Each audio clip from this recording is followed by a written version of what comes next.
So I'm finally back at home to do projects around the house, and this week I'm going to show you how me and my husband built a flat pack 6x3 shed to store all of our camping gear in here, because we've been fighting to get to any of it in the other shed. So keep on watching and I'll show you how we got on. So firstly, I'd like to thank Wickes for sponsoring one of my projects again. If you've not been following me from the beginning, Wickes is actually one of my favourite stores because they've got a huge range of products and tools that I've found useful for renovating. And as some of you already know, I often follow their how-to guides, including how I did this one, how to build a Wickes shed. And I really enjoy telling you how I got on from a novice's perspective. Now, with most things at Wickes, they offer a click and collect service. With a shed, you can order it online, but I popped in store, gave my card details, they gave me a delivery time, and I made sure I was in. I decided to laminate the instructions because I knew I'd want to check everything while I was outside and then build it on a dry day. And it also came with trim, felt and fittings. So a couple of days later, thankfully we were blessed with some nice weather for a few days. And the first thing I wanted to do was treat the bottom of the base and the back part of the shed that'll be against a fence panel, because I won't be able to access it later. And after leaving that to dry, I painted the back panel with my duck's back autumn gold so it matched the other shed and front of the garage. And one of the most important things you need to think about regarding your shed is the ground it's going to lay on and what kind of base you're going to go for. Because we've already got gravel, I knew any water would just drain off.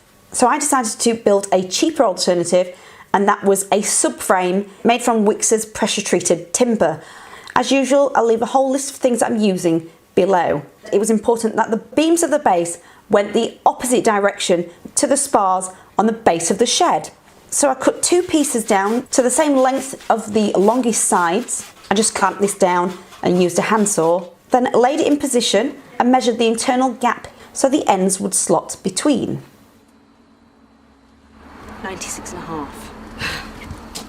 And once I cut two of those, I put those in situ, rested a third length of structural timber and had it in line with where the internal area started, and marked with a pencil where the other interior area ended.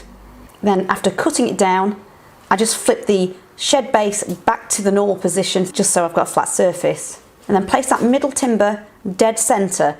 If this was a bigger shed, I'd have to go with more than just one piece in between. Then I'd make sure that was evenly in the centre, quickly treated the cut ends, and then pre-drilled holes.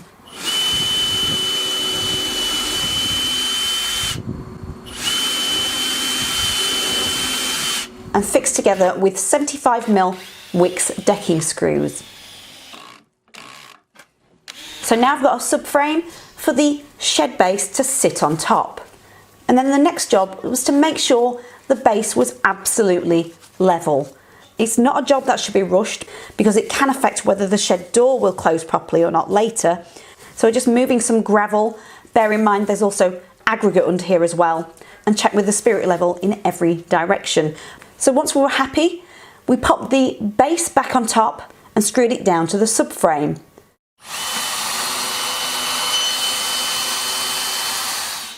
And make sure when you're screwing it together that you go through the studs underneath. So this shed came with wedges underneath that we had to remove. Although I tried a hammer at first, it was actually much easier with a type of crowbar. And once we removed those, we sat the back panel on the back with a cladding lip on the outer edge. But don't remove those two blocks at the top middle, because the notch in the centre is where the roof panels sit. I then got my husband to hold a side panel up so I could pre-drill holes and screw the two panels together. I probably used about 4 screws for this.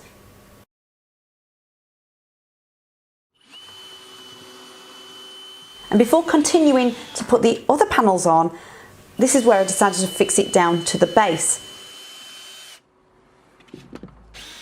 And then repeated for the opposite side panel.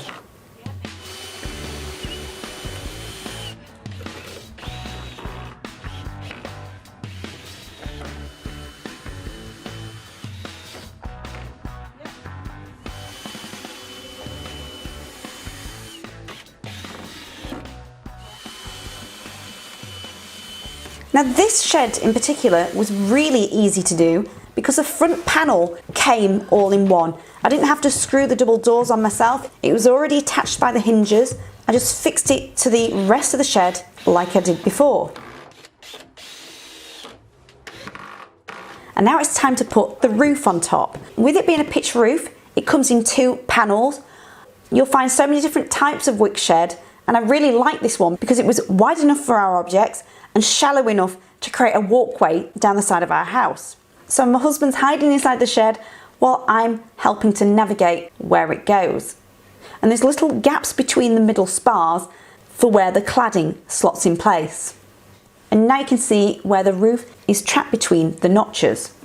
And because we're getting darker nights now, I decided to quickly cut the felt for my roof and then leave it till the next day to finish it. As long as the roof was covered and protected, I knew it would be okay.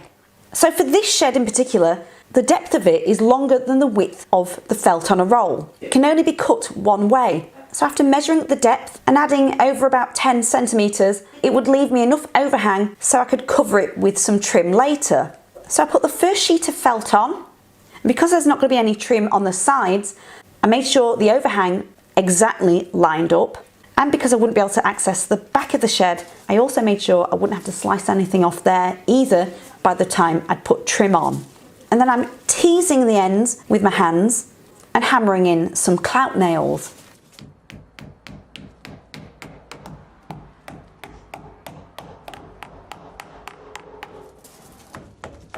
And to leave overnight, I just sat the middle piece on top and didn't mount it.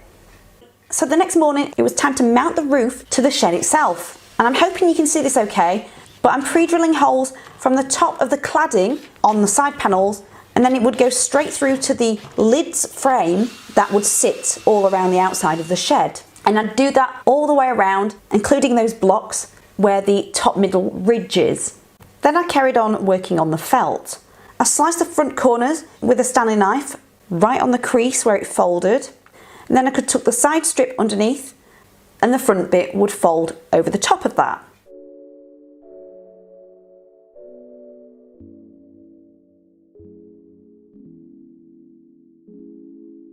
Then I decided that felt middle bit that I'd rested on top last night, I removed it and made a 5 centimetre slice dead centre because I knew I wouldn't get access to that later, and I could just fold over it from a distance with the rear trim. To make sure it was straight, I repeated that on the other side. So after putting that back, I'm making sure it's as central as possible. Made a deeper slice because my front end had a longer overhang than 5 centimetres, and then I'd clout nail and crease as I went along, including the centre pieces. But I'd work from the outside, making my way to the centre. Then clouted that centre piece of felt all the way from the front to the back.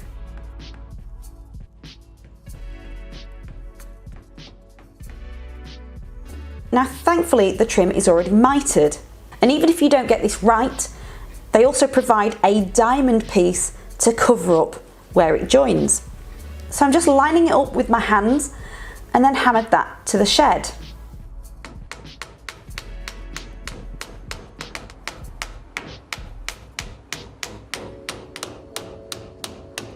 Then I could slice the excess felt off. So we're getting very close to finishing this shed, and it's time to add the external trim on. And I just hammered it on with the nails provided.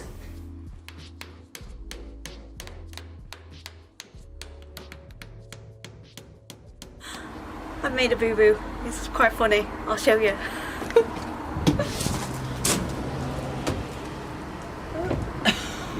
Let's fix that.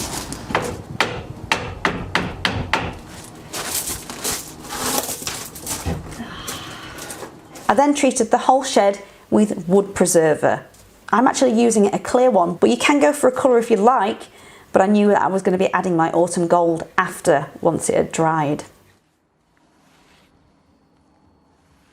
So my shed now needs a lock, and I lined it up with one of the panels that was sat at the back and pre-drilled holes and screwed it to the door. Then I matched up the other piece, which keeps it closed. But I'm just going to fast forward quickly because I went back to Wickes to buy some mushroom head coach bolts, and where the square holes are on the lock, I drilled through them with a 6mm drill bit, and then after twisting it in, I eventually found my rubber mallet and then added a washer and a nut from the back and cut the excess off with a hacksaw.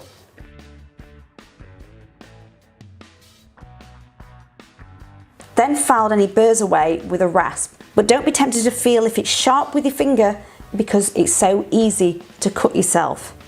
So we're going back again, and because we're storing camping gear in here, I wanted to reduce the damp. So I'm going around all of the gaps with clear silicone. The one I used was anti-mould. So I'm now ready to sort out my shelves, but originally I was going to use structural timber and create some gallows brackets all the way around. But I've decided it's probably best to go for a twin slot system. That way, if I buy more things, we do generally accumulate stuff, don't we? So I thought I can alter this later down the line and just keep changing things. So yeah, that's what I'm going to do. And I've got 9 tracks to go all the way around. First I just plonked the big boxes on the floor because I knew I didn't need any shelves there. Then I held one of the tracks in one hand and a storage box in the other to get another idea of where to start at the top. And once I'd got that, I used a spirit level to draw a straight line across the spars on the back. Then I pre-drilled and screwed the tracks there. I absolutely love this system.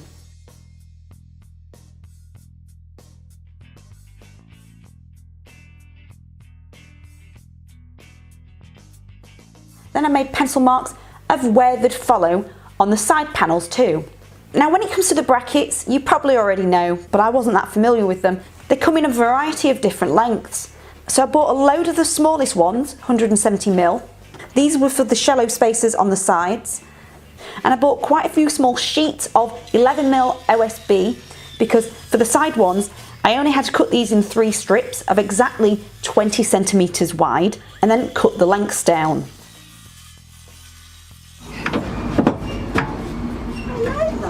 It's cool. Yeah, it feels sturdy. Then for the 3 back shelves, that was even easier because I just cut it down to roughly about 1 centimetre longer than the depth of the bracket, which I think was 48 centimetres. And then you can screw the shelf to the bracket from underneath. Then because I knew there wasn't going to be shelves all the way around because I needed to get in there, I decided to mount some hooks to the back so I could hang some of the awkward things where they're more accessible. I particularly like this one for our camper van electric cable. And for the opposite door, I ended up putting 2 hooks so I could hang some camping chairs on top. And to make life so much easier when it gets dark, I decided to mount a loft light to the top front on the inside. And I've trimmed down the pulley because obviously we didn't need it that long. I've definitely got to get one of these for our other shed.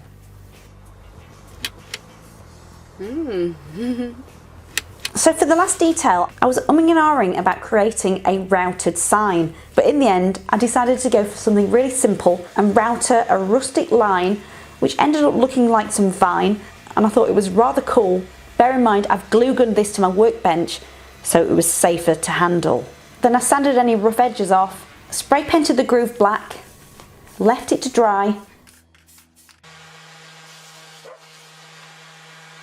and painted the other areas with the same autumn gold shed paint.